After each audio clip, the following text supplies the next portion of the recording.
Praise the Lord ya. Welcome home untuk semua. Saya mau sapa karena lebih banyak yang ada di ruangan ini daripada yang terlihat. Sebab kita di live streaming kemana-mana di seluruh Australia dan New Zealand. GMS yang ada di Sydney, Sydney City sekarang juga. Lalu yang Hills tadi tentunya. Udah gabung sini, oh haleluya. Lalu Melbourne, Brisbane, Adelaide, Hobart.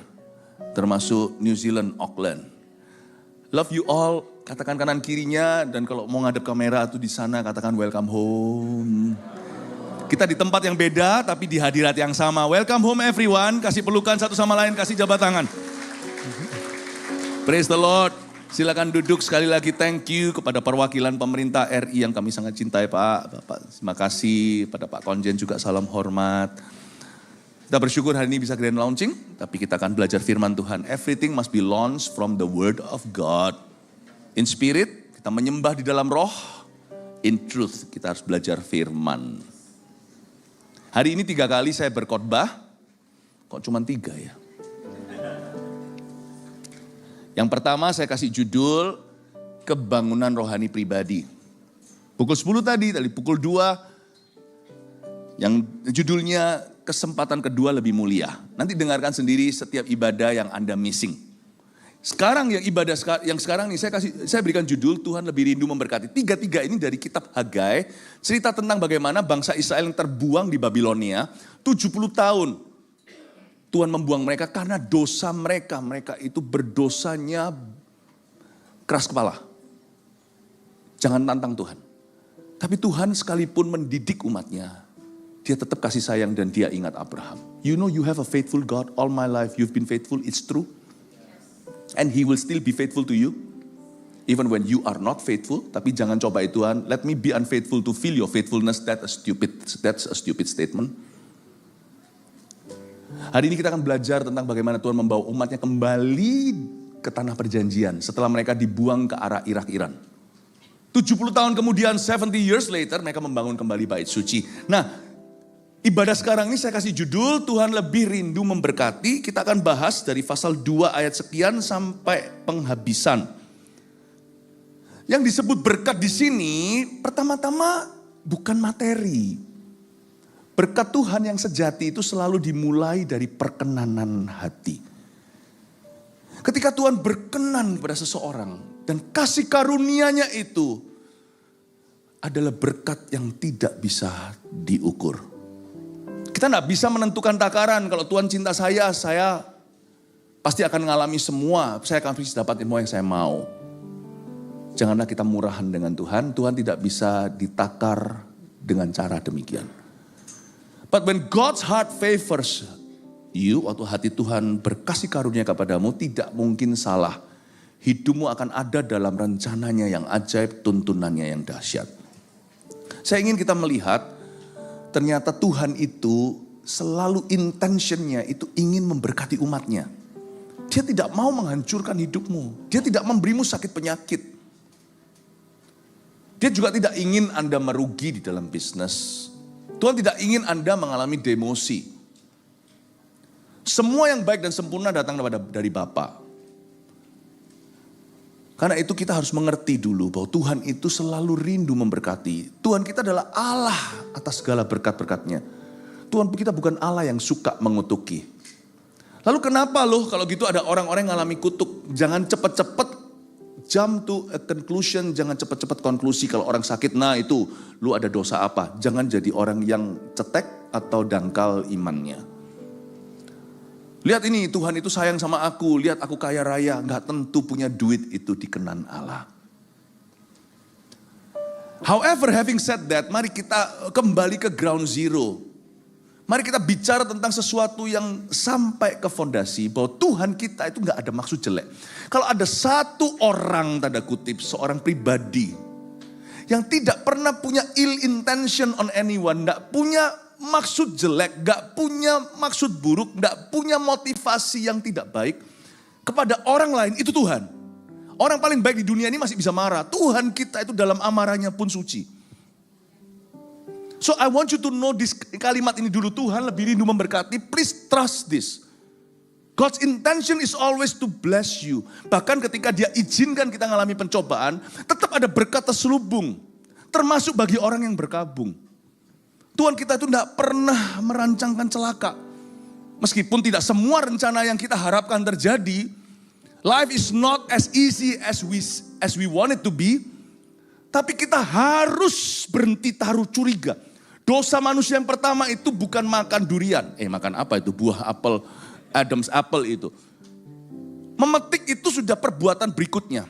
Dosa pertama itu di hati. Dosa bertutur di lubuk hati orang fasik. Dosa pertama manusia itu gak percaya. Di hatinya ada rasa curiga. Jangan-jangan Tuhan simpan yang terbaik. Ternyata Tuhan itu gak sebagus yang gua kira. Jangan kau petik buahnya, lalu dihasut sama setan. Lalu siapa suruh? Salah sendiri. Adam mau dengar-dengaran dengan iblis yang gak pernah berkata lain kecuali dusta. Lu dibilang apa? Katanya jangan makan kan? Jangan-jangan Tuhan tidak mau disaingi. Nanti kalau sampai kamu makan, kamu punya pengetahuan seperti Tuhan. Dosa manusia yang pertama itu curigation. Curiga. Jangan curiga sama Tuhan. Stop that. Even though life is not like black and white. Tapi stop that. You cannot follow Jesus well if you keep on suspecting that he's got something under his sleeves that is bad for you. He has ill intention on your life. Mari kita baca sekarang apa yang terjadi. Pembangunan. Saya akan tunjukkan dari cerita Hagai ini. Saya akan tunjukkan Tuhan yang tanda kutip kekanak-kanaan. Sorry ya, bukan childish bahasa Inggris. Childlike. Your God ya, so pure. He's so childlike. Saya tunjukkan ya. Oke, langsung aja baca ayatnya karena banyak. Nanti ayat-ayat saya akan kupas. Lalu habis itu terakhir saya kasih rangkuman 3 poin seperti biasa. Supaya Anda pulang membawa catatan khotbah. Anda bisa renungkan lagi. Pembangunan bait suci terancam oleh ikut sertanya orang-orang najis. Kita baca pasal 2 ayat 11. Ya, Tuhan mulai was-was. Karena ada orang-orang yang tangannya najis mau coba-coba involved in God's work. Nah, tolong Anda lihat. Kenapa Tuhan kok seolah jahat? Kok Tuhan itu eksklusif, tidak melibatkan orang tertentu. No, Tuhan itu tidak pilih kasih pandang bulu. Tapi Tuhan memang akan melihat kekudusan sebagai bahasa kasih kepadanya. Jadi yang membedakan orang fasik dan orang benar itu bukan status ekonomi, ras, budaya. Tapi pilihan hatinya. Holiness is love language to God. So you understand that. Mari kita sekarang baca dulu ayat 11. Pada tanggal 24 bulan yang ke-9. Pada tahun yang kedua zaman Darius. Datanglah firman Tuhan kepada Nabi Hagai bunyinya. Catat di situ ada tanggalnya. Tanggalnya adalah 24 bulan yang ke-9. Kalau di tanggalan modern itu 24 September. Dekat ulang tahun saya. Gak usah tanya tanggal berapa. Tapi itu bukan tanggalan modern. Bulan 9 itu bukan September. Pokoknya. Maksudnya kenapa dicatat sampai ayat ini kok iseng ya sampai tanggal-tanggal. Siapa sih yang baca begini mencoba cari arti tersembunyi? Gak ada, gak usah. Nanti jadi aneh-aneh kupas ayatnya. Tapi intinya adalah, you see, Tuhan itu begitu happy. Ketika bangsa Israel baru ingin bertobat. Sampai sama Tuhan dijadikan public holiday in heaven. Tadi ibadah sebelum ini saya beritahu, jangan punya superstisi. Tanggal apa yang bagus untuk nikah? Nikah itu bagus kalau ada Kristus, mau tanggal berapapun terserah. Tanggalnya bagus, cerai kemudian. Mendingan saya nikahnya Jumat Kliwon. Tapi seumur hidup setia sampai akhirnya, sampai maut memisahkan. Tapi lihat Tuhan, saya tunjukkan sifatnya. Khotbah saya ini akan penuh bukan dengan tips-tips, tapi pengenalan akan Allah, karena itu yang memerdekakanmu. Tanggal itu Tuhan begitu happy-nya dia berkata, catat. Dia ngomong sama Hagai, suruh beritahu sama orang Israel, catat bulan 9 tanggal 24. This is the day that the Lord has made. Barusan bangsa Israel mau tok paku mau bangun rumah Allah. Tuhan saking happy-nya, oh you should not have. Tuhan saking happy-nya, Tuhan tuh sampai begitu senangnya sampai salah tingkah loh. Sorry ya kalau saya ngomongnya ini seolah-olah Tuhan itu dihumankan. Bukan, tapi kalau nggak begini kita nggak akan kenal siapa Tuhan. Saya coba untuk membawa cookie itu ditaruh di shelf yang terendah. Supaya Anda semua mengerti Tuhan itu kayak apa. God is not human, okay? God is spirit. But let me talk to you in human language. Tuhan tuh sangat senangnya dibuat public holiday di heaven. Catat bulan 9 tanggal 24. Ulang tahun siapa Tuhan? Bukan. Lihat, hari ini mereka ingin membangun rumahku kembali. Mereka mau bangun kembali kehidupan rohani mereka. Mereka mau kembali nyembah aku. Mereka mau kembali ke gereja. Hari ini mereka mulai buka Alkitab berdebu. Hari ini mereka mulai berusaha ngampuni orang-orang yang selama ini dia dendami. Hari ini loh, dia berkata aku mau berhenti vaping, aku mau berhenti ngerokok. Padahal belum terbukti bisa berhenti terus enggak. Tuhan udah happy. Bahasa Surabaya gampang pol buat Tuhan itu bahagia. Tapi kenapa Tuhan sedih? Kalau kita baca ayatnya. Karena sebelum kita masuk ke happiness-nya, mari kita sekarang pahami sadness-nya. You don't know a man until you know what makes him happy. And more importantly, what makes him sad. You want to know your husband, you want to know your wife, you want to know your children. Kalau anak Anda masih kecil sih bisa toleran. Tapi kalau sudah umurnya dewasa 24. Lain cerita bulan 9 tanggal 24. Kalau anak Anda umur 24. Anak umur 9 masih perlu dididik lah. Umur 24. That's my food. Waduh, Anda gagal mendidiknya. What makes him angry speaks a whole volume about his character. What makes him mad. Kenapa lu gak respect sama gua? Jemaat juga bisa begitu, pelayan juga sama. Semua virus ini bisa kena ke kita. Jemaat lewat, aku hari ini gak disapa sama Korobin. Orang Malaysia bilang, alamak. So easy to make you upset. Sorry brother, there's not much of you. If you show me that attitude, really there's really not much to your spiritual life. Pelayan Tuhan, aku kenapa tidak ada satu orang pun berterima kasih? That's the way you serve God and serve people. You're lying, you're not serving. You're fishing. You're not serving. Kalau if you serve lah. Itu bonus. Pembantu rumah tangga yang kerja di rumah kami itu happy. Karena saya tidak diminta, kami akan berterima kasih. Tapi even kalau enggak, majikan makan dulu. Mereka makan nanti. Gak akan mereka berkata, mana terima kasihnya? Ayo say thank. Iya, coba kalau semuanya pembantu Anda berkata, say thank you. Kan marah kita. Berapa banyak orang kita sama Tuhan sama kayak gitu? Say thank. Tapi kita gak berani ngomongnya begitu. Aku melayanimu, kenapa ini terjadi? Aku melayani, kenapa kau izinkan? Itu sama dengan say thank. Why should God say thank you? Why? And what should other people say thank you to you? Saya ngomong gini bukan dari sisi yang tidak memberi. Kalau saya selalu memberi. Saya selalu berusaha. Kemarin ada orang ngebor sini semuanya. Ini gereja berdiri dalam 6 hari. Saya umumkan dulu di pusat kemarin di rooftop. Saya beritahu, GMS Maskot lokal. 1 triplek pun belum masuk.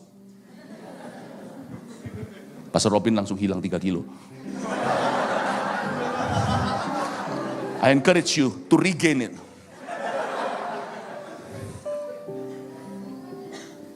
Saya senang sekali attitude di sini, saling melempar mahkota seperti di kitab Wahyu. Tidak mencari pujian tapi saling memuji. Saya beritahu sama satu orang behind me yang kemarin itu saya lihat dia ngepor. Saya beritahu thank you ya. Oh, thank you for building the stage. Dia volunteer. Oh no, we built it together. I love that attitude. Saling lempar mahkota. I thank you, you thank everybody. You thank who? In the end, it's God that we are thankful for. Come on, give God a big hand. Harus gitu. Saya tunjukkan sekarang what makes him sad. So you know your God. Mari kita lanjut sekarang dari tanggalan. Kita lanjut ke ayat 12. Beginilah firman Tuhan semesta alam. Tanyakanlah pengajaran pada para imam. Nah, para imam, para hamba Tuhan harus jadi guru. Guru dalam hidup, guru dalam pengajaran. Dicari apa dari mulut seorang pendeta itu kalau bukan dicari pengajarannya. Lagi hamba Tuhan harus memberikan teaching yang baik dan example. Oke, semua pelayan Tuhan, hamba Tuhan di sini oleh di gereja kita itu bukan hanya pendetanya yang berkhotbah, tetapi dari JGL semuanya, karena semua itu kepanjangan tangan Tuhan. Lalu Tuhan berkata ini, coba tanyakan ya, cenglinya gimana kalau Tuhan bicara bahasa Hokian? Tanyakan pengajaran pada para imam. Andai kata seorang membawa daging kudus dalam puncak jubahnya, lalu dengan puncaknya itunya menyentuh roti, atau sesuatu masakan, atau anggur, atau minyak, atau sesuatu yang dapat dimakan, menjadi kuduskah yang disentuh itu? Zaman dulu imam itu punya robe cukup besar. Lalu di sleeve-nya itu gede sekali seperti film-film kungfu Chinese itu loh. Mereka bisa menyimpan sesuatu di dalamnya. Ya, mereka simpan daging kalau mereka beli di pasar. Nah, apakah daging tersebut kalau menyentuh roti, andai kata seorang membawa daging kudus itu daging persembahan untuk Tuhan. Zaman dulu kan masih ritualnya adalah korban. Sebelum Yesus datang menjadi korban hidup. Jadi kalau puncak jubahnya itu kena ke sesuatu, perkakas lah, atau masakan, atau anggur, atau apa-apa, jadi kudus gak? Apa jadi kudus gak? Enggak. Kita lanjut ya. Lalu para imam itu menjawab begini. Katanya tidak. Iyalah. Kecuali kuasa kesembuhan. Sedikit pengumuman besok Jumat kita di tempat ini. Akan ada gandeng tangan bersama-sama langsung dari GMS Rooftop. Saya akan ada di Surabaya. Kita akan sama-sama believing God to heal our sick members. Oke? Kecuali gitu. Tapi mana ada? Orang flu, orang gak flu. Yang gak flu bukan karena kuasa Tuhan. Tersenggol orang yang sehat. Lalu tiba-tiba flu kok hilang. Itu pasti Roh Kudus. Gak ada sesuatu yang najis jadi kudus karena kesenggol. You cannot be holy hanya karena tersenggol. I'm accidentally holy. Holiness itu harus disengaja dan itu harus kuasa Allah, itu harus keputusan hati. Apalagi nowadays ya. If you don't force your children to come to church ya. Good luck my friend. At some point sekalipun hubungan Anda sempurna dengan Anda seolah-olah sekali dia menginjak remaja, peer pressure is very very important. Apakah otomatis apa yang terjamah dengan daging kudus itu jadi kudus? Tidak, kata imam. Lihat ayat 14. Berkatalah pula Hagai, jikalau seorang yang najis oleh mayat menyentuh semuanya itu. Lalu sebaliknya kalau ada orang yang najis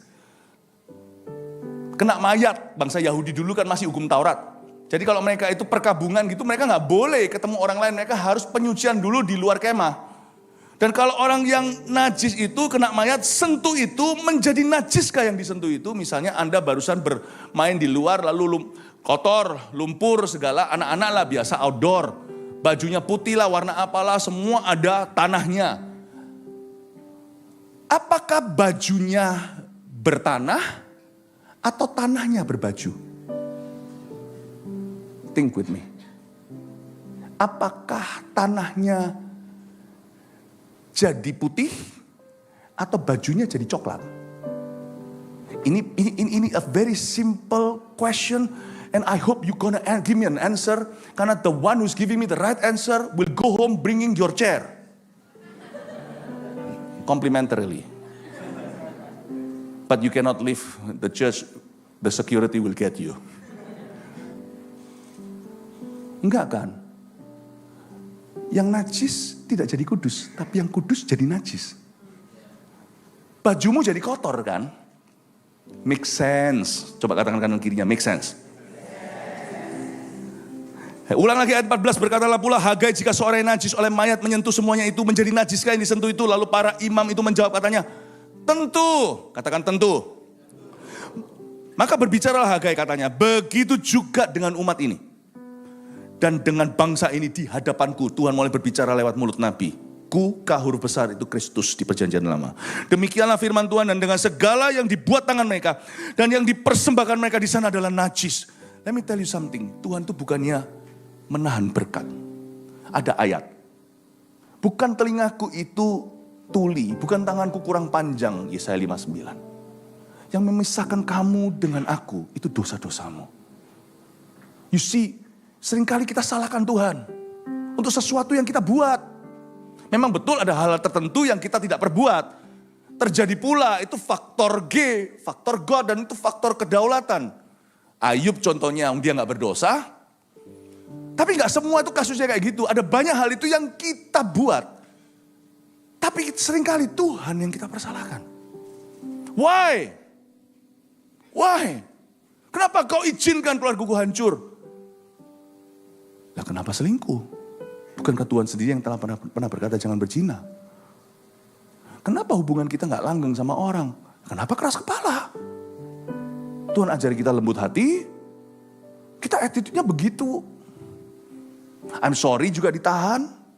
Manusia pasti pernah buat salah. Yang satu-satunya orang yang tidak pernah minta maaf dan tidak harus minta maaf hanyalah Tuhan Yesus. I love you juga ditahan, gimana bisa ada oli? Manusia bukan robot, you see. You know, yang bisa mengolesi, yang bisa meminyaki hatimu itu adalah kasih. Kasih gak ada. Kita gak pernah belanin. Kasih itu yang penting, pokoknya yang lu tahu, gua tahu, lu tahu. Pokoknya kamu tahu, aku mengasihimu. Tapi gak pernah diutarakan, how can your relationships be blessed? Sometimes blessing are missing in our lives. Bukan karena Tuhan menahan. Tapi karena kita tidak melakukan perintah Tuhan. Kenapa Tuhan ini dipersalahkan? Kenapa Tuhan ini dipersalahkan? Memang betul kadang-kadang ada faktor yang kita tidak tahu. Tapi gak selalu gitu. Most of the time ya. Certain blessings go missing in your life. They're supposed to be yours ya. Termasuk yang materi atau bukan. They're supposed to be yours. Tapi they're not yours. Bukan karena Tuhan tidak mau memberikan. Tapi karena kita tidak jaga kekudusan. Saya tidak ngomong ini untuk membuat hatimu tertuduh. Tetapi misalnya kalau ada sesuatu yang, kalau Roh Kudus menginsafkanmu. Kadang-kadang ya, yang terjadi gejolak di rumah tangga itu goes way back in the past to when kalian pacaran. Waktu Anda pacaran. Itu sudah jatuh dalam dosa berkali-kali, sudah samenleven lah istilahnya, sudah tinggal bareng. Terus ketika terjadi gitu, pendeta yang naif, yang innocent, yang kurang jam terbangnya lah. Tidak salahkan dia. Kita tidak maha tahu. Makanya kita perlu kalau melayani itu bukan hanya dengan kepositifan. Kita harus melayani dengan karunia, dengan kasih karunia. Pernah sekali saya doa. Ya, saya doa. Ini anak kok sakit gak mari-mari ya. Bahasa Surabaya gak selesai-selesai. Memang gak semua sakit itu roh jahat ya. Kadang-kadang sakit ya sakit lah ya. Bawaan lah. Saya punya masalah dengan trigliserid. Nggak makan apa-apa pun trigliserid saya tinggi. Ya. Mengikuti tinggi badan saya. Tinggi benar. Di atas 150 markernya. Nah saya nggak hidup dalam dosa. Tapi ada orang tertentu yang mengalami suatu sakit penyakit. Really because there is sin in his life. Tidak selalu loh ya. Ada orang buta. Lalu murid-murid Yesus langsung gitu aja menghakimi dan berkata siapa yang dosa, dia atau papanya. Tuhan bukan neither, tidak ada. Tapi supaya karyaku dinyatakan karena hari masih siang aku bekerja sebelum hari malam Bapakku tetap bekerja. Supaya dia dicelikan, mata orang buta itu langsung dicelikan. Tidak semuanya, you have to discern, Anda harus bisa membedakan. Ini kasus apa? Tapi pernah sekali saya didatangi, saya doakan seseorang. Itu anaknya, lalu keadaan keluarganya. Saya tuh bingung kan, pusing 7 keliling. Semua mau pakai ilmu konseling juga percuma. Karena ilmu konseling hanya sampai jiwa. Tiba-tiba saya rasa Roh Kudus kasih saya wahyu. Dan saya tidak bisa dapat di ayat. Saya hidup dalam ayat tapi tidak ada ayat tentang si Benny, si siapa ini nama saya samarkan bukan itu namanya. Si Benny sama Sylvie semua kebetulan tidak ada kesengajaan. Mereka hidup dalam perjinahan, percabulan sebelum mereka nikah. Oh, ini nggak ada ayatnya. Mari kita buka kitab Benny pasal 2. Saya bilang sama dia, waktu itu doa, waktu zaman dulu, waktu kita punya liturgi masih agak beda. Waktu zaman masih jadul, masih kuno. Di mana orang-orang kalau persembahan, kalau mereka mendoakan anak, dedikasi anak-anak mereka, bukan baptisan ya, dedikasi doa di depan jemaat itu satu persatu masih. Dan waktu satu-satu saya doakan, saya berhenti di anak tertentu, orang tuanya pegang, tek hati saya. Saya pakai mikrofon yang begini saya copot, bukan saya minggirkan supaya tidak didengar. Karena yang gini bukan konsumsi semua. Ada kata-kata firman yang tidak untuk semua, tapi hanya designated kepada seseorang. Dan saya ngomong sama dia, I need to talk with you. Setelah selesai saya berkata, kalian berdua sudah hidup tidak benar dari awal. Dia bilang, iya pastor. Makanya Anda doa jenis ini gak bisa diusirkan, kecuali mau doa puasa juga gak bisa. Oyot akarnya ada. Ternyata hidup mereka memang betul-betul bukan hanya biasa gak karuan. Gak karuan secara luar biasa. Then do you want suddenly bless me? Itu sama dengan orang datang ke restoran, gak pesen nasi goreng, dikasih bill. Tuhan tidak bisa disodori bill. Bless me, or else, or what? I don't order perjinahan in your life. Why do you want me to bless you afterwards? Anak ini lahir di luar nikah. Untung pendetanya tahu. Masih mau saya doakan?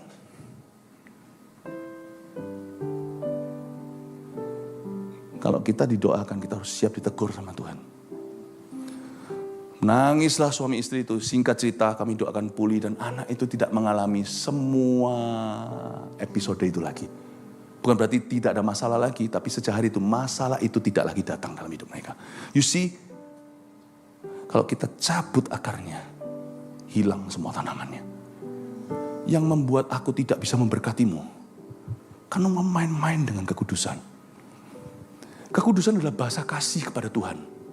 Misalnya kalau kita sekarang dipinjamin orang rumah, atau dipinjamin orang kendaraan. Waktu kita kembalikan, kendaraan itu kotor, kacau, rumahnya berantakan. What is that speaking about your attitude towards the owner? At least ya, you don't respect the owner. Kita tidak respect. Atau lebih dari itu, you don't love the owner. You see, kekudusan itu titipan. Kalau kita memang betul-betul mau melihat Tuhan dalam pernikahan kita, maka jagalah saat pacaran anak muda. Jangan datang ke Tuhan, kembalikan hubungan itu. Now bless me matrimony. Kasihan tuh pendeta. Dia harus basa-basi pakai nama Allah. While you have not kept his holiness, apakah daging itu akan jadi kudus karena di bla bla bla? No. Tidak akan jadi kudus. Oops. Holy matrimony. Suddenly, we accidentally become holy. You can't do that. Oh, Pastor Robin, siap-siap habis ini banyak confession.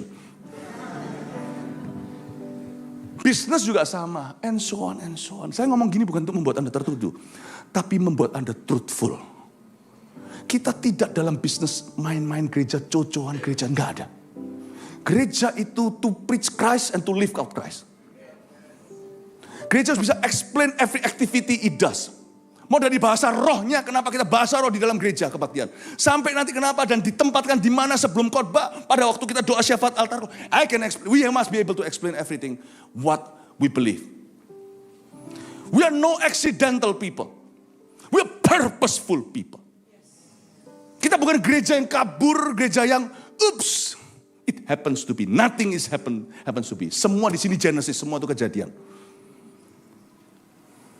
Semua kejadian itu selalu akan ada keluaran. Segala sesuatu yang kami jadikan, keluarkan semuanya itu tidak ada kebetulan. Karena di tempat ini adalah imamat. Semua orang mau jadi imamat rajani.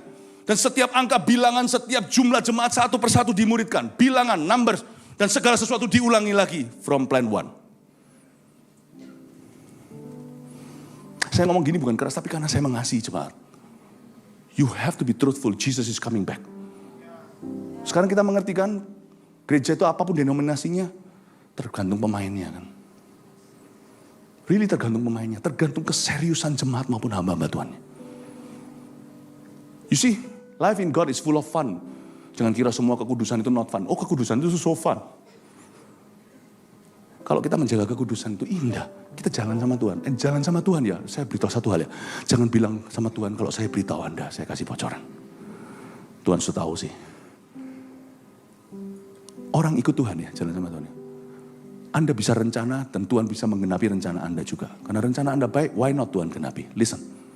Tapi kalau kita ikut Tuhan itu banyak surprises.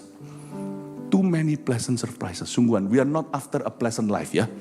Tapi so many pleasant surprises. Just because he is good. Gak pernah ikut Tuhan itu ada dull moment, itu gak ada. Jadi kekudusan itu indah. Makanya itu the beauty of holiness bahasa Inggrisnya. In the beauty of holiness, holiness is very beautiful. When you keep your holiness, your relationship is really gonna be clean, fun. Your business and everything else. Apa yang menghalangi kita diberkati? Bukan Tuhan yang menghalanginya. Kita gak serius sama Tuhan. Kita balikin itu kotor hubungan kita. Apapun yang kita, pekerjaan kita. Kita balikin itu kotor ke Tuhan. Nah Tuhan lihat gitu tuh. Mau bilang I love you juga percuma. Karena bahasa kasih. Aku kasih mobil, pulangnya kembali semuanya hancur-hancuran. Itu mobil mestinya diisi premium, diisi diesel. Saya pinjemin habis itu Tuhan yang bayar harga. Sudah bayar di Kalvari. Tapi kita tidak pernah serius mengikuti. Kita balikin semua kotor. Everything dari sini orang kita kembalikan ke Tuhan dirty. Dirty purposely soalnya. Bukan dirty karena kita butuh penebusan. Dirty purposely. New dirt.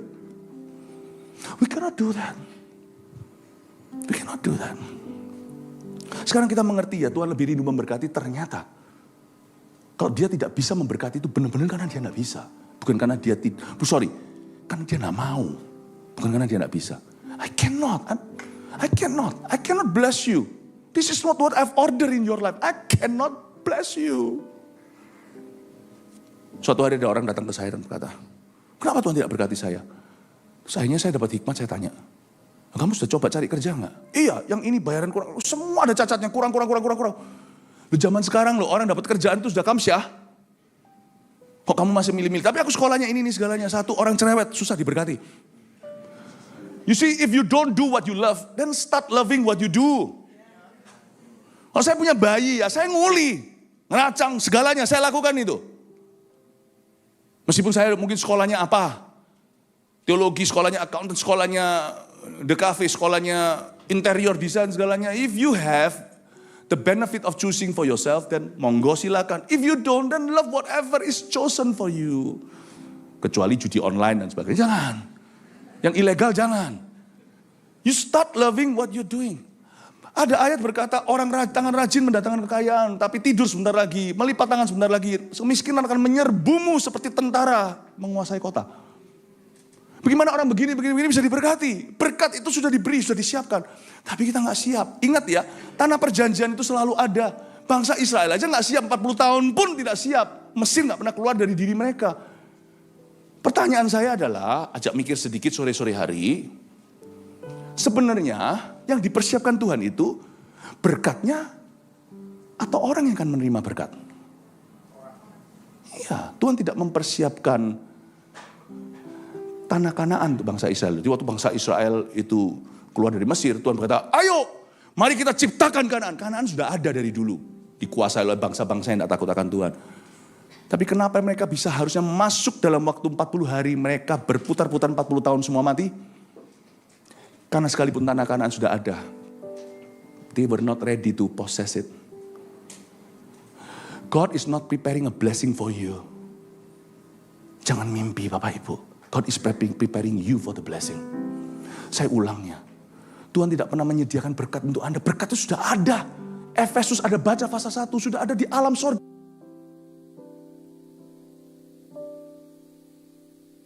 Tes. You know the blessing is always there. It's already there. Whatever you may need, you may want even, not just needing it, but wanting it. Bukankah ada ayatnya? Bergembiralah karena Tuhan, maka Tuhan akan memberikan apa yang diinginkan hatimu. Sebab orang yang bergembira sama Tuhan, tidak mungkin menginginkan yang salah di mata Tuhan. Tapi gimana kita bisa diberkati ngomel melulu atau kita selalu mengeluh? Yang menabur dengan mencucurkan air mata, menuai dengan sorak-sorai. Kita nangis untuk perkara yang salah. Aku disakiti, kita tidak menangis dalam doa. Menabur untuk benar sekalipun aku disakiti. Lebih baik aku nangis demi pengampunan. Itu lebih produktif. Aku mengampuni dia dengan iman sekalipun harus menangis melakukannya. Itu taburan. Tapi kalau aku gini, orang itu jahat. Kenapa Tuhan izinkan? Nangisnya percuma, itu air mata terbuang sia-sia. Tuhan tidak order air mata gitu. Kalau kita mau, kita nangisnya karena ketaatan. Nanti kita akan menuai dengan sorak-sorai. Nah kalau kita mau menuai, harus dengan sorak-sorai. Menuai bukan dengan nangis. Orang kalau sikapnya tidak pernah berubah, how can God bless you? You don't choose to rejoice. Before God set Paul free and Silas free from the prison where they were in, remember the activity they did before he performed a miracle before them. They rejoice. They sang their praises and not just praises, just any praises, but a sacrifice of praise. How can he bless you if you never choose to rejoice, but we always complain what's lacking?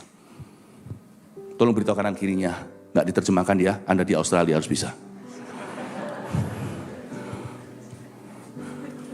Alat menuai itu sorak-sorai. Orang mengeluh tidak akan menuai. Orang mengeluh menuai sih, mati di padang pasir. Karena menggerutu. How can he bless you if you're whining all the time? But he started blessing you if you start praising him. Amin Bapak Ibu. Kalau kita lompat-lompat tadi menyanyi begitu itu bukan karena fanatisme.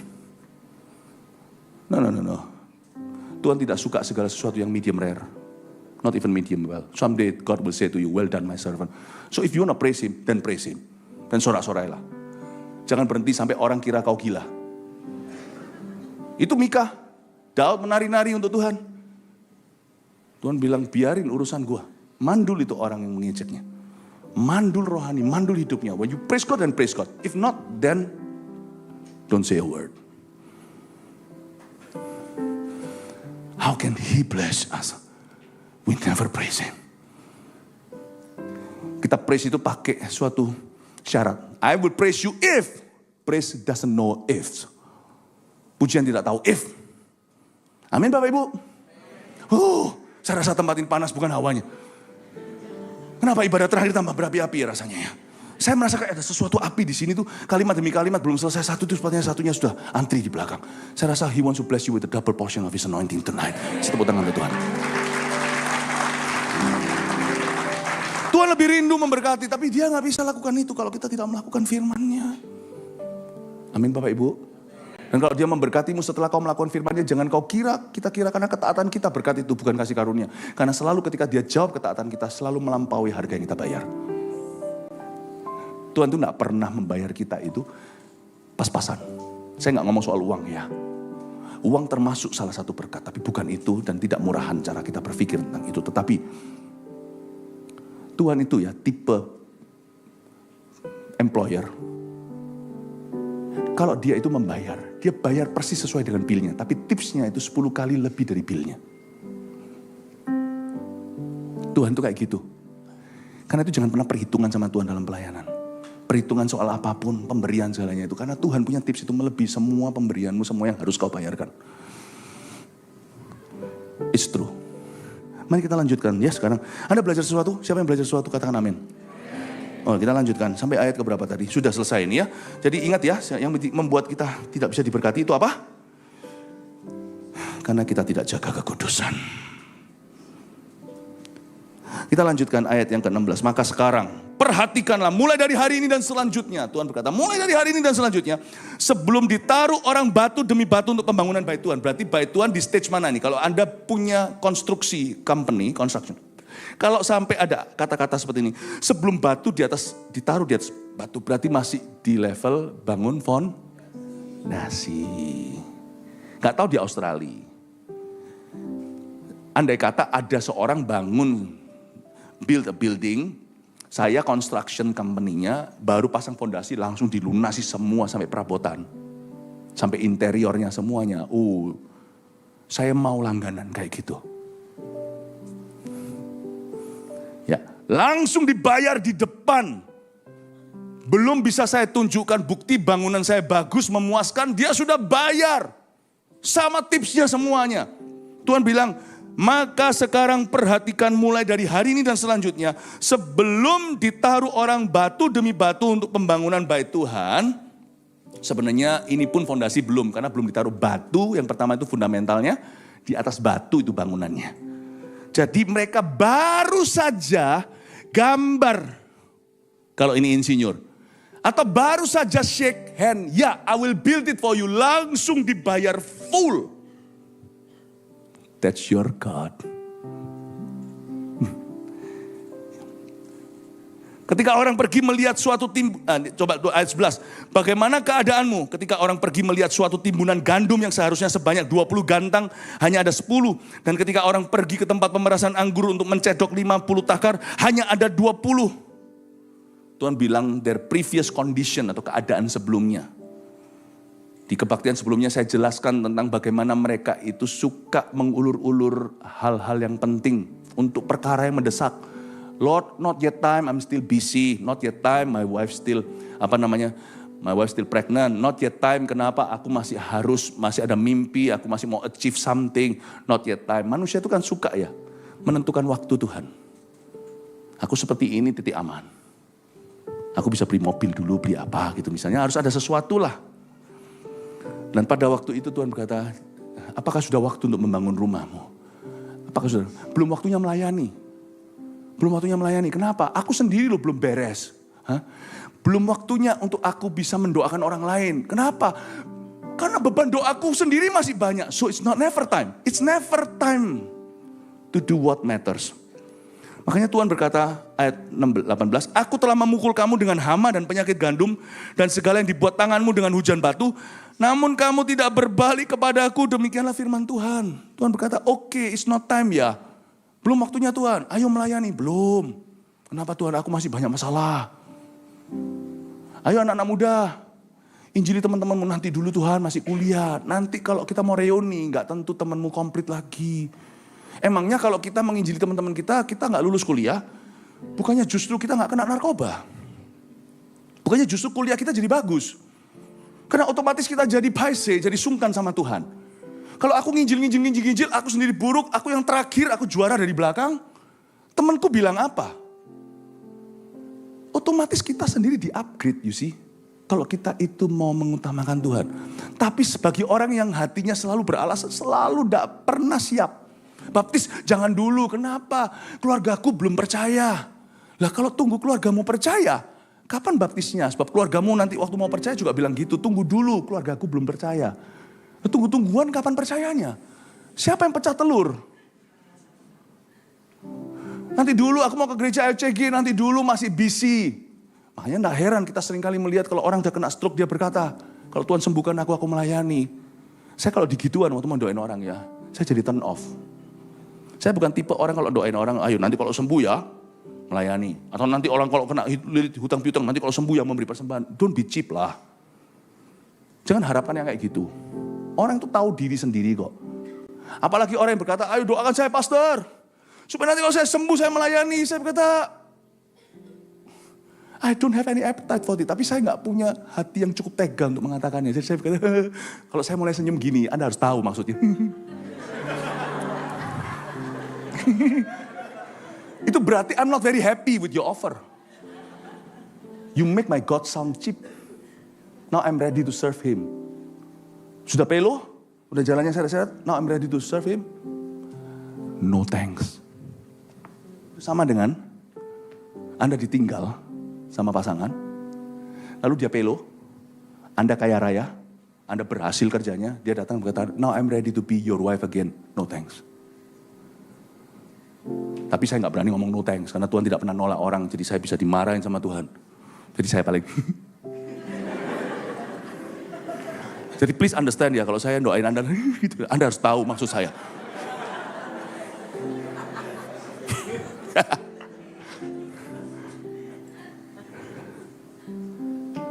No need. I pray for you, you get healed, you get healed. You don't get healed, what can I do? I pray for you. Don't tell me what you want to do afterwards. None of my business. My God ain't cheap. You don't want to serve him? I will serve him for you. You don't give to him? I give double portion in your step, on your behalf. My family, you don't want to love them? By all means, I'm happy to love them. You don't need to love them. Whom you love with jealousy. If you really love them so wholeheartedly. Kekristenan kenapa banyak dihina orang? Banyak orang kesandung sama hamba Tuhan, kesandung sama gereja. Karena you present the gospel very cheap. Come on, ayo join. Gua kasih pelayanan di gereja. Sorry. Mau pelayanan di sini? Ikut MSJ. My Spiritual Journey. Ikut CG. Semua yang pelayanan, semuanya nih ikut semuanya. Ikuti semuanya. It is our honor to serve God. Amin Bapak Ibu. Paham ini ya. Tuhan berkata, aku telah memukul kamu dengan segala ini, itu. Kamu rasa gak pernah ada waktu kan? Oke, baiklah. Kalau kamu perhitungan sama aku perhitungan sama kamu. Tapi Tuhan untungnya dari 50 takar jadi 20 takar. Mereka masih punya minyak. Tuhan tuh baik ya. Dalam amarahnya pun dia tetap kiriman basic necessities. God is never fully angry with us. You know, God was once fully angry. You know when? And you know upon whom?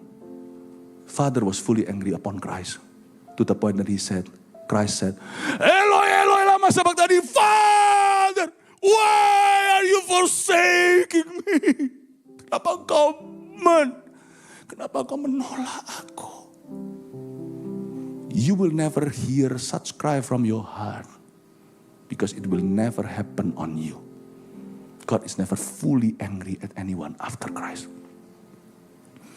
Tuhan marah nih. Oke, lu perhitungan sama gua. Oke, saya akan perhitungan sama kamu. 50-mu. Langsung kan, kalau saya jadi Tuhan pasti kalau mau picik sekalian lah. Mau musuhan sama saya, lihat siapa yang berkuasa. Tuhan akan berkata, 50 kan, kamu biasanya terima takarannya. Sekarang kamu harus kembalikan semua yang pernah aku berkati dengan cuma-cuma. Sekarang saya mulai perhitungan, bills are coming to you. Dan saya minta, mulai sekarang kamu kembalikan 5.000 ke saya. No, dia berkata 50. Saya kira Tuhan marahnya udah heboh, marah kan. Udah gebrak meja seolah-olah. 50 kan kamu terima kan. Mulai sekarang lihatlah, pundimu kan bolong, kamu akan terima hanya 20. Loh. Marahnya itu gak setara dengan vonisnya. That's your God. Pintar discount anger. So why are some of us always feeling that he's angry at you? Who is telling you that? Satan maybe. Tadi saya baru ketemu ngomong sama seorang anak muda. God doesn't like me. Well, you're wrong. You don't like God.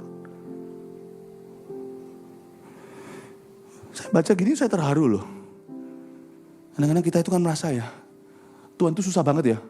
Siapa di sini merasa Tuhan itu susah disenangkan? Rasanya itu kalau kita itu nggak imannya mencapai titik tertentu, nggak usah lah sampai level dewa. Kayak biji sesawi itu kita nggak ngerti arti harafiahnya. Biji sesawi itu kita itu harus gimana gitu. Kita terus merasa iman seperti itu. Kalau enggak Tuhan nggak akan dengar. Susah banget kalau doa itu nggak gimana itu Tuhan nggak dengarkan. Pernahkah Anda mengalami? Pasti pernah sekali-kali. Kita baru mikir aja Tuhan berikan. Atau kita nggak pikirkan Tuhan berikan apa yang mata tidak pernah lihat. You think God is difficult? No, you are difficult. I am difficult. God is anything but difficult. God is the easiest person to relate to. Someone once asked me, why do you believe in Jesus? I give an atheist would ask me. I said, because he's the most believable. There's no evidence. Neither are you proven. Why should I believe what you think about him? God is the most believable. Orang paling cengli. Orang baik di dunia ini yang pernah Anda kenal. Itu Anda taruh di samping Tuhan. Langsung pucat. Kelihatan seperti orang jahat. God is even lebih baik dari your own mother who gives birth to you.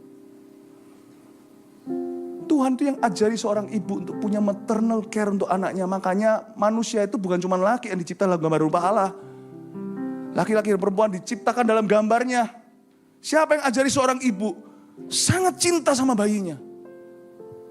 Tuhan. Siapa yang jadi ayah? Papa yang sempurna. Zaman ini sekarang dunia kan bengkok. Jadi banyak sekali parents yang imperfect. Karena memang kita keturunan Adam dan Hawa. Tapi the most perfect father. Siapa yang ajari? Tuhan. Adakah di antara Anda, kalau marah sama anak bisa bahagia? Jangan bilang sama anak saya. Waktu kecil kalau saya marah sama mereka, time out lah. Setelah itu mereka tidur. Saya semalaman itu perang batiniah. I kept telling myself sebagai a sinful man, bahwa what I did was right. Kalau saya simpan rotan, itu nanti manjakan. Anak itu nanti gak jadi, bukan saya yang ajari, nanti dunia yang kasih mereka pelajaran. Tapi saya nggak bisa buang satu perasaan. Setelah saya marah sama salah satu anak saya tidak pernah pukul anyway. Saya pasti merasa menyesal.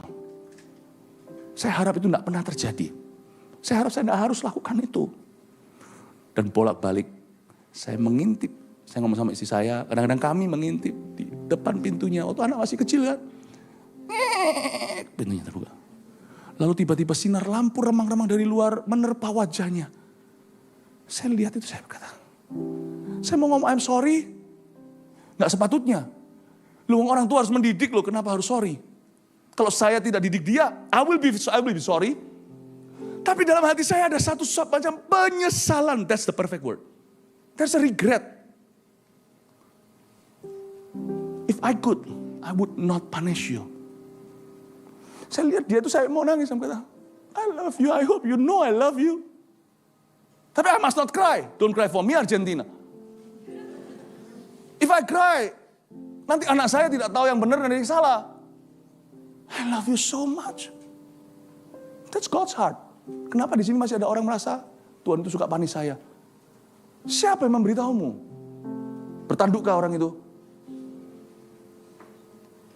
Makanya kehidupan kita tidak pernah sungguh-sungguh cinta Tuhan. Karena kita nggak pernah mengerti cintanya. Tuhan tuh saat ngamuk-ngamuknya memukul, katanya, aku akan memukul kamu. Lucu terus terang ayat ini. Aku telah memukul kamu, bla bla bla. 50 jadi 20 takar. Loh kok masih memberkati? That's your God, my friend. That's your God. Tuhan tidak suka menghukum kita. Sekarang saya tunjukkan satu lagi ya. Lanjutkan lagi sedikit ya. Sampai mana dari ayat 19? Gak apa-apa ya. Kebaktian berikutnya masih lama. Oke. Ya. Perhatikan. Mulai dari hari ini dan selanjutnya. Mulai dari, coba lihat ya tanggalnya tadi ya. Mulai dari hari apa? Dari hari yang ke 24. Bulan ke? Loh, hari itu berarti. Tuhan gak kasih giro mundur. Tunggu dulu, wait and see. Kalau saya jadi bapak, serahkan anak satu-satunya. Bukan kasih ke orang baik, kasih untuk kepada kriminal. Kalau ada satu orang di penjara, tahanan KPK, ginjalnya habis. Masa mungkin saya kasih ginjalnya Jeremy? Saya itu, Tuhan itu bapak itu kasih anaknya untuk penjahat. Yang gak tentu berterima kasih balik itu 10 orang kusta, satu saja yang kembali. Ini sorga gak ngerti dua kata dalam bahasa Hokkien, bocuan. Tuhan sungguh-sungguh non-profitable. Waktu dia redeem you and me. There is no guarantee, no refund policy. Gila gak? Coba pikirkan kasih karunia itu.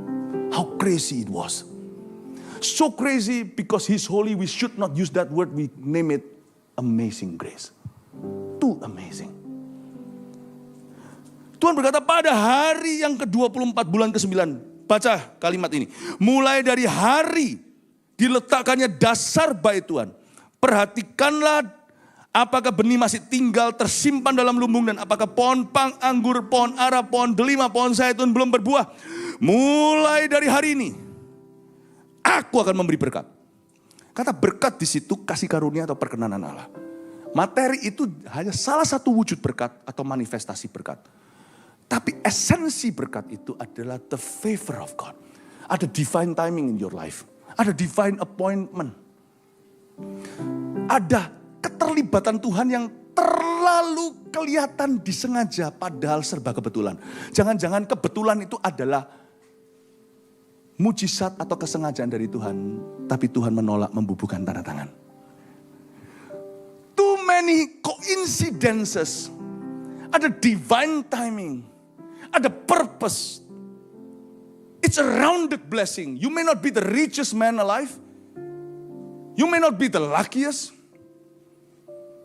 But for sure inside your heart, you're the most fulfilled. You cannot call yourself a Christian before you feel this. I am the wealthiest person in the whole world. When you meet someone so wealthy in this world, you don't envy him a thing. I have seen cancerous patient yang begitu so in love with Jesus. I think she's healthier than those who are not cancerous. You cannot legally call yourself a Christian if you don't feel like you're the happiest person because you know Jesus. Now we all know now. By now we should know that we are all just half Christian. Repent, my friend. Let's repent. Saya tunjukkan di sini ya Tuhan itu begitu baik, dia berkata mulai hari ini. Nggak tunggu nanti. Lu Tuhan nggak mau lihat dulu tah gambarnya. Nggak apa-apa. You shake hand, I pay you already. Oh sedikit bahasa Singlishnya keluar. You shake hand with me, I pay you already. Ya. Oh bukan Indian ya. Itu Indian. I give you already. Mana ada orang. Aduh saya harus hati-hati ngomong ini. Tapi saya kan tadi sudah janji pakai bahasa manusia ya. Ngomong sama Anda ini bukan tentang Tuhan. Mana ada orang selugu itu? How could there be someone so innocent? You know, babies know God better than us. They've just been created. So they know God to be that innocent person that gives them innocence. Your God is so innocent. Kalau kita sama manusia ya, saya baru ngomong ini. Mana ada orang sebodoh itu? Bukankah kita diajari, lu jangan terlalu jujur. Nanti dibohongin orang. Itu Tuhan, kita bohongin tiap hari. Mana ada orang se-innocent itu? Belum apa-apa mobilnya, oke, boleh, langsung dibayar. Kita belum lihat hasilnya. Paling tidak ya, sampai jadi sekian mulai transfer segini. Jadi segitu transfer, nanti baru akta jual beli. Itu harus ada penjaga-penjaganya supaya gimana ada kesepakatan dulu dijaga notaris. Mana ada orang sekarang lihat senang, oke baik, oke saya langsung, oke saya bayar ya, besok saya transfer semuanya. That's your God. He pays up front. Kenapa kita selama ini merasa sulit ya Tuhan itu ya. Untuk dia jawab doa itu, dia itu punya banyak sekali kriteria. Harus gini, lu harus gitu, lu harus gini, harus gitu. Coba baca di kitab Injil. Ada 2 contrasting miracles. Yang satu, Tuhan Yesus menyembuhkan seseorang yang buta dari lahir itu loh. Terus dipanggil sama mahkamah agama, dia malah bela Tuhan. Apakah kalian orang juga mau menjadi pengikutnya? Hei kamu lahir orang berdosa mau gurui kami. Tidak, sekali-kali kami adalah pengikut Musa. Orang itu loh, cinta Tuhan. Lalu Tuhan tahu dia diusir, Tuhan datang ke dia. Maukah kamu percaya kepada dia, anak manusia? Siapakah dia Tuhan? Akulah yang berbicara. Lalu dia menyembah. Tuhan sembuhkan di depan. Worth it ini. Wah ini worth it, ini worthwhile. Tuhan, you made the right choice. Once, he seemed to have made a wrong choice. Dia mendoakan, dia menyembuhkan seorang dari kolam Bethesda. Coba Anda baca itu. Orang itu nanti jual Tuhan, baru disembuhkan. Orang itu jual Tuhan. Not everyone he heals comes back to him thankful. Now the question remains, why should he heal them in the first place? Because he's the God that pays upfront. Kenapa sih kita tuh merasa kita harus begini dulu baru kita tuh bisa diberkati Tuhan? Tahukah detik di mana hati kita tuh berbalik itu langsung Tuhan tuh ingin memberkati. Tuhan itu lebih kebelet. Bahasa itu mungkin bahasa nggak bagus. Tuhan itu lebih tidak sabar memberkati daripada kita yang tidak sabar menunggu berkat itu. Kita lihat sekarang, saya sudah mau selesai kok ya. Coba katakan kanan kirinya, nggak tahu mau ngomong apa. Ya wis. Ayat 21, maka datanglah firman Tuhan untuk kedua kalinya kepada Hagai pada tanggal 24 bulan itu bunyinya. Katakanlah kepada Serubabel bupati Yehuda begini. Aku akan menggoncangkan langit dan bumi. Serubabel ini seorang bupati yang berkata yes. Bukan hanya Hagai. Waktu Hagai nubuat ada satu bupati, seorang pejabat pemerintah berkata yes. I'm in. Coba lihat ya. Langsung sama Tuhan. Tuhan itu ya padahal semua mereka itu dulu murtad. 70 tahun itu mereka meninggalkan Tuhan. Kecuali Daniel, Sadrak, Mesak, Abednego di zaman-zaman itu Yeskiel itu sedikit orang. Oke? Tuhan itu ya. Ketika istrinya yang salah itu kembali dan berkata, I really want to make it up to you. Langsung dinikahi. That's your God. Dia berkata, katakanlah kepada Serubabel buat Yehuda begini, ayat 22. Aku akan menggoncangkan langit dan bumi. Dan aku akan menunggang balikan tahta raja-raja. Aku akan memunahkan kuasa kerajaan bangsa-bangsa. Dan akan menjungkir balikan kereta dan pengendaranya. Kuda dan pengendaranya akan mati rebah masing-masing oleh pedang temannya. Do you get it? Ayat yang barusan Anda baca ini Tuhan seperti overacting. Itu seperti orang, kalau manusia bisa jadi PHP atau pemberi harapan palsu.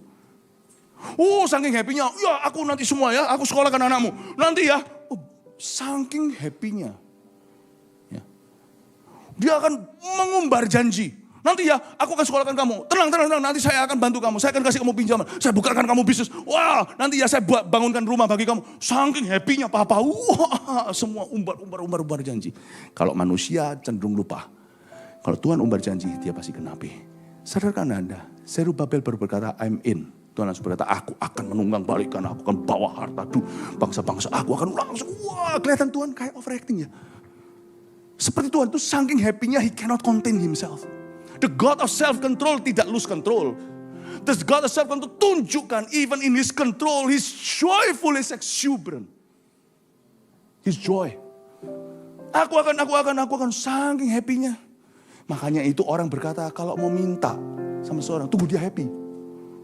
Kalau orang jahat, tunggu dia mabuk.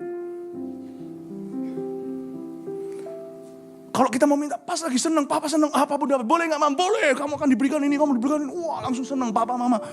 Tuhan lagi happy. Kenapa dia happy kan? Anda jangan baca cuma ayat 2, 3 lalu lalang. Waktu Anda baca itu temukan emosi Tuhan. Saya berkata, wow, God is super happy. Pada waktu itu demikianlah firman Tuhan semesta alam. Dengan ayat 24 saya selesai. Aku akan mengambil engkau, hai Zerubabel bin Sealtiel hambaku. Saya mau protes di sini. Tuhan, wait. Tapi siapa kita menjadi penasihat Allah? Saya gak berani, saya urungkan. Tapi saya ngomong sama Anda. Tadinya saya ingin angkat tangan dan berkata, saya mau selah Tuhan waktu baca ayat ini. Tunggu Tuhan.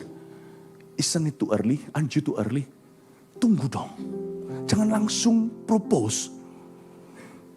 Aku akan mengambil engkau, hai Zerubabel bin Sealtiel hambaku, demikianlah firman Tuhan. Dan akan menjadikan engkau seperti cincin meterai, seperti orang cincin nikah. Sebab engkau lah yang kupilih, demikianlah firman Tuhan semesta alam. Wow, Zerubabel cuma berkata, I'm in. Dia belum bangun, batu baru di dasarnya ditaruh. Tuhan berkata, I give you my ring. Saya mau nangis. I give you my ring. Lord, wait, too early. Too early, tunggu dulu Tuhan. Tunggu dia prove it. But di dalam dunia Tuhan, trust makes you beautiful. Bukan sebaliknya, you beautiful first then I trust you. Itu namanya responsible trust giving. Kita trust tapi kita mentori. Itu yang terjadi di dalam discipleship gereja ini. I trust you and that will make you beautiful. Amin Bapak Ibu. Anda mau tahu Zerubabel jadi siapa? Jadi nenek moyangnya Tuhan Yesus. Dipilih dan dipilih juga dari silsilahnya. Karena dia dari silsilah raja. Akan diturunkan seorang Mesias. Tuhan itu kalau senang sama you, dia bisa merem berkati keturunanmu. Sampai turun-temurun Mesias semua. Bukan Mesias apa, tapi turun-temurun semuanya. Mesias akan take care of you. Let me tell you the greatest blessing of all is to please Jesus. 3 poin sini Anda bawa pulang ke rumah sebagai rangkuman khotbah saya. Sebab apa yang bisa dicatat, catatlah. Apa yang tidak bisa dicatat tadi, dengarkanlah. Tangkaplah. Sebab tidak semua bisa diajarkan, semua harus ditangkap. Number 1, Tuhan lebih rindu memberkati. 1, pelajaran kita hari ini. Kehidupan yang tidak benar menghalangi berkat Tuhan. Jangan salahkan Tuhan. Numero 1. Oh no, 1, 2 ya. Ini pernah nonton Dora ini. 2. Munculkan, Tuhan langsung memberkati di detik bukan hari.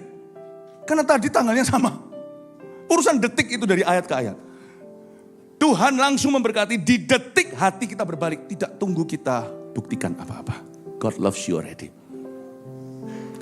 Makanya itu orang berkata, aku gak bisa ngampuni. Itu karena sana ngotot, gak bisa. Kalau kita berkata, aku gak bisa tapi aku mau. Langsung Tuhan kasih kemampuan. Pertanyaannya, hatimu berbalik gak? Kalau hatimu berbalik, langsung Tuhan berkati hatimu. Gak usah tunggu nanti Anda merasa bisa ngampuni, Anda pasti dikasih kuasa. 3, ya. Tuhan lebih rindu memberkati daripada menghukum kita. Settle the score, okay? From now on, please know this is your God. Di foto silakan, 1, 2, 3 sebelah sana. 1, 2, 3. Haleluya. Siapa yang mencintai Tuhan? Tepuk tangan untuk Tuhan.